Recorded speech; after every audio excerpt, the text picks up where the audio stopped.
오늘은 욥기 12장 말씀 통해서 세상을 주관하시는 분, 이런 제목으로 같이 은혜 나누겠습니다. 오늘 욥기 12장부터 14장까지는 욥의 반론이 기록되어 있습니다. 전통적이고 자기 중심적인 욥을 신앙으로 욥을 판단하고 비난했던 이 소발에 대한 반론입니다.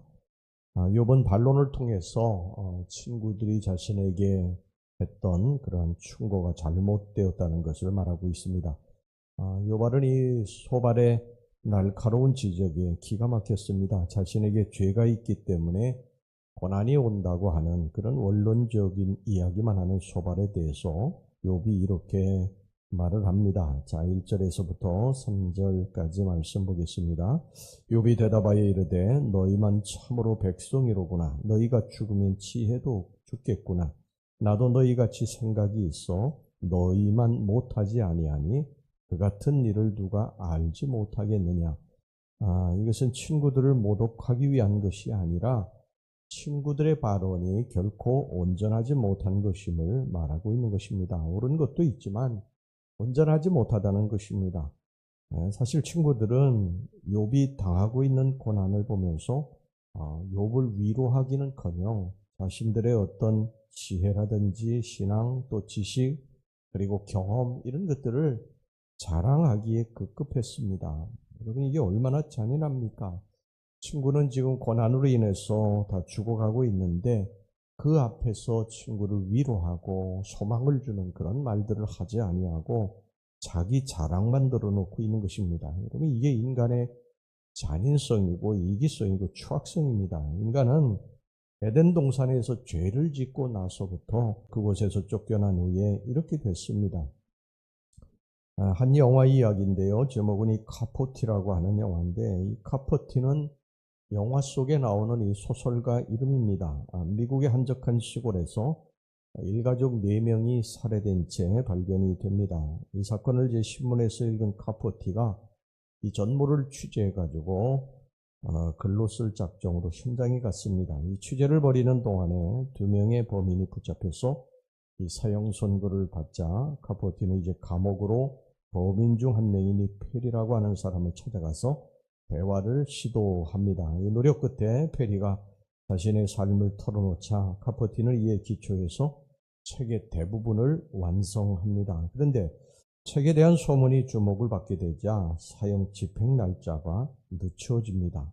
이 페리가 가명이 될 수 있다고 하는 그러한 희망에 부풀지만 이 카포티는 공경에 처합니다. 왜냐하면 이 페리가 죽어야 자기 책을 완전히 완성할 수가 있는데 그래서 돈을 많이 벌 수가 있는데 만약에 이게 사형이 집행이 늦어진다든지 또 아니면 사형이 이게 폐지된다고 한다면 자기의 책도 이 사람들에게 인기리에 이게 팔리지 않을 것을 알고요. 그때부터 이제 이 페리를 탐탁지 않게 대합니다.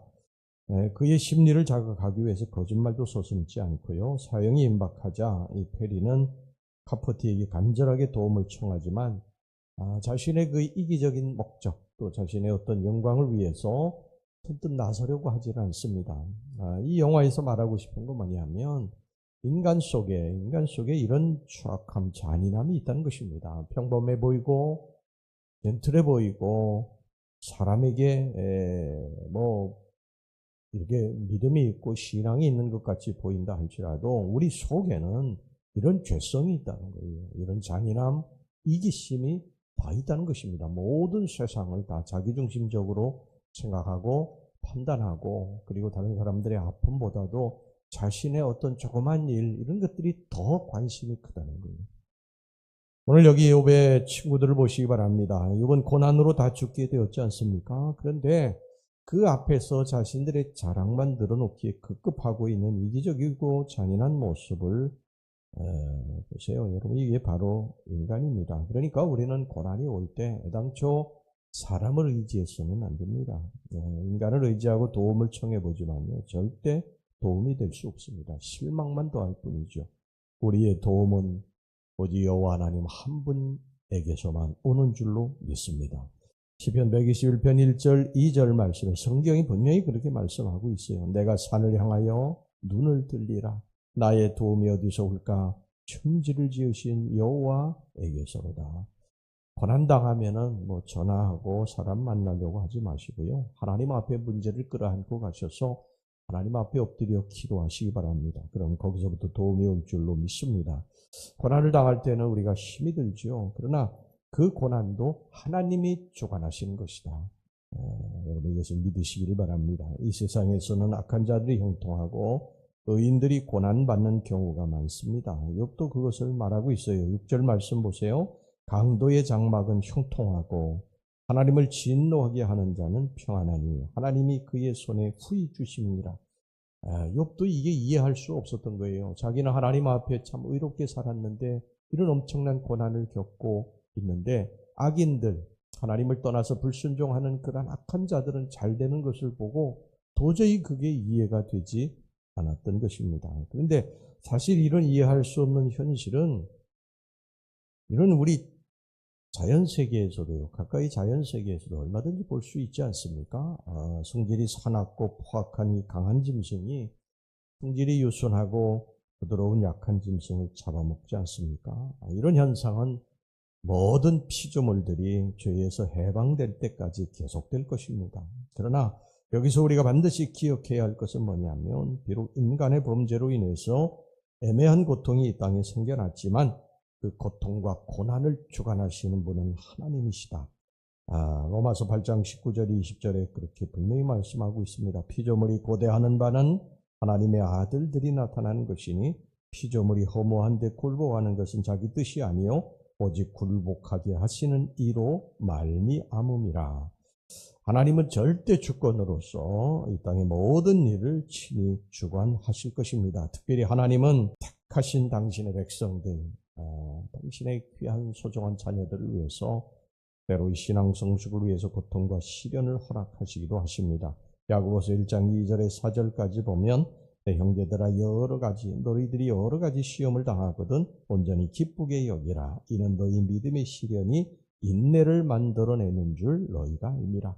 인내를 온전히 이루라. 이는 너희로 온전하고 구비하여 조금도 부족함이 없게 하려 함이라. 이것을 여러분 믿으시고요. 우리가 고난을 당할 때 내 자신을 돌아보고 허물이 있으면 그걸 끄집어내서 하나님 앞에 회개하고 그렇지 않을 경우에는요, 하나님께서 나에게 성숙을 주시기 위해서 이런 고난을 주셨구나 생각하고 구원의 주를 바라보고 잘 인내하고 견디시기를 주의 이름으로 축원합니다.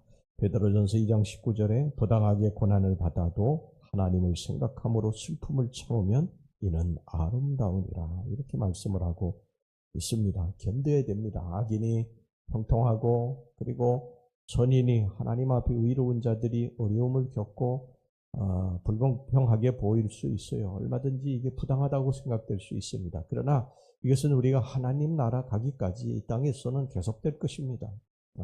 이게 어떤 법칙대로 그대로 움직이는 게 아니에요. 우리가 선을 행한다고 선하게 산다고 우리가 축복을 받고 또 악하게 산다고 우리가 저주받고 이런 공식에 의해서 움직여지지 않아요. 그래서 우리는 때로 이 세상이 불공평하다, 하나님이 불공평하다 이렇게 생각이 얼마든지 들 수 있습니다. 그러나 우리들이 반드시 여기서 기억해야 될 것은 하나님은 그렇다고 해서 의롭지 않으신 분이 아니시고 선하지 않으신 분이 아니라는 거예요. 이 땅은 우리들의 마지막이 아닙니다. 이 땅은 우리들의 종착점이 아니에요. 이 땅은 이제 잠깐 지나가는 곳이고 우리들의 영원히 가야 될 종착점은 저 하늘나라입니다. 이 땅은 불공평한 것들이 많이 일어나게 됩니다.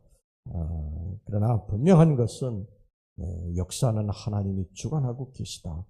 하나님께서 바로 이 세상 역사를 주관하는 주인이시다. 로마서 11장 36절 이는 만물이 주에게서 나오고 주로 말미암고 주에게로 돌아갑니다. 그에게 영광이 세세히 있을지어다. 아멘. 그러므로 우리는요 악인들의 형통을 부러워하지 말고 오직 공의로우신 하나님만 바라보고 선을 행하며 살아야 할 줄로 믿습니다. 성도의 본향은 이 세상이 아닙니다. 이 세상이 마지막이 아니라는 거예요. 우리의 본향은 저 하늘나라 천국입니다. 거기에 우리의 시민권이 있습니다. 저곳에 가야 우리는 완성이 되는 거예요. 지금은 과정입니다. 과정. 과정에서는 잘 되고 못 되고가 없잖아요. 끝까지 가봐야 되지 않습니까? 여러분 지금 우리들이 성적이 좀 학생들이 떨어졌다고 그래서 마지막도 떨어진다는 보장이 없지 않습니까? 또 여기 성적이 또 잘 중간에 잘 나왔다고 해서 마지막에도 잘 나온다는 보장이 없잖아요. 마지막까지 끝까지 가봐야 되는 것입니다. 여러분 최후에 승리하는 자가 복된 자인 줄로 믿습니다. 하나님 앞에 의로운 자는요 반드시 최후 승리합니다. 이 믿음을 가지고 오늘도 소망을 가지고 전진하시기를 주의 이름으로 축원합니다. 기도하겠습니다. 하나님 아버지, 우리들에게 때로 고난이 와서 우리가 하나님 앞에 의롭게 사는 잘못한 것이 없는데 고난이 와서 낙심이 될 때가 있지만, 불공평하다고 느껴질 때가 있지만, 그러나 하나님 이 땅이 마지막이 아니라고 말씀하시고 우리의 종착점, 우리의 끝은 저 하늘나라에서 다 완성됨을 우리들에게 말씀하고 있습니다. 그때까지, 주님 나라 갈 때까지 주님 끝까지 붙들고 믿음으로 승리할 수 있게 하여 주시옵소서. 예수님의 이름으로 기도하옵나이다. 아멘.